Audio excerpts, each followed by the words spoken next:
Pandian store சீரியலில் today எபிசோடில் நம்ம வடிவு இருந்துட்டு குமார் நீ பண்ணது ரொம்ப பெரிய தப்பு. ராஜி அந்த வீட்டில் இருக்கா, கதிர் மேலே கை வச்சா ராஜி பார்த்துட்டு சும்மா இருப்பான்னு நினச்சிக்கிட்டியா அப்படின்னு சொல்லிட்டு வடிவும் மாறி மாறி குமாரை பிடிச்சி திட்டிக்கிட்டு இருக்காங்க. அதுக்கு அடுத்ததான் நம்ம சக்திவேல் இருந்துட்டு என்ன நீ நானும் பார்த்துக்கிட்டே இருக்கேன், என் பிள்ளைய தான் திட்டிக்கிட்டு இருக்கீங்க, என்ன அந்த ஓடுகளுக்கே சப்போர்ட் பண்ணி நின்றுட்டு இருக்கீங்களா?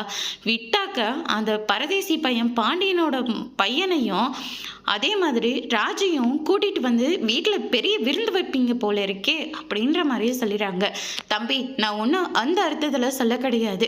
பிரச்சனை முடிஞ்சதுன்னு சொல்லி விடாமல் திரும்ப வந்து நீங்களாம் பிரச்சனையை ஆரம்பித்து வச்சா நாங்களாம் என்ன சொல்கிறது?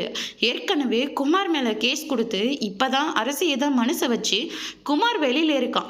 மறுபடியும் கதிரை போட்டு அடிச்சதுனால ராஜி கோவப்பட்டு போய் கேஸ் கொடுத்துட்டானா மறுபடியும் நம்மளால கோர்ட்டு கேஸ்ன்னு ஏற முடியுமா அப்படின்ற மாதிரி வந்து சொல்லிடுறாங்க.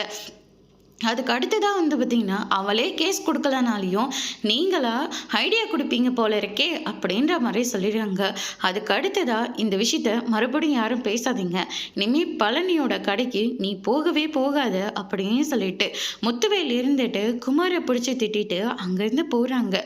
கதிர் இருந்துட்டு நான் எந்த பிரச்சனைக்கும் போகல, குமார் தான் தேவையில்லாமல் வந்து பிரச்சனை பண்ணிட்டு இருக்கான் அப்படின்ற மாதிரி சொல்லிக்கிட்டு இருக்காங்க. இனிமே அவனும் பிரச்சனை பண்ண மாட்டான், நீ இனிமேல் எந்த பிரச்சனையும் பண்ணக்கூடாது அப்படின்னு சொல்லிட்டு பாண்டியனும் ஒரு பக்கம் நம்ம கதிர்கிட்ட வந்து சொல்லிட்டு இருக்காங்க. அதோட இன்னைக்கான ப்ரமோ முடிச்சிருக்காங்க.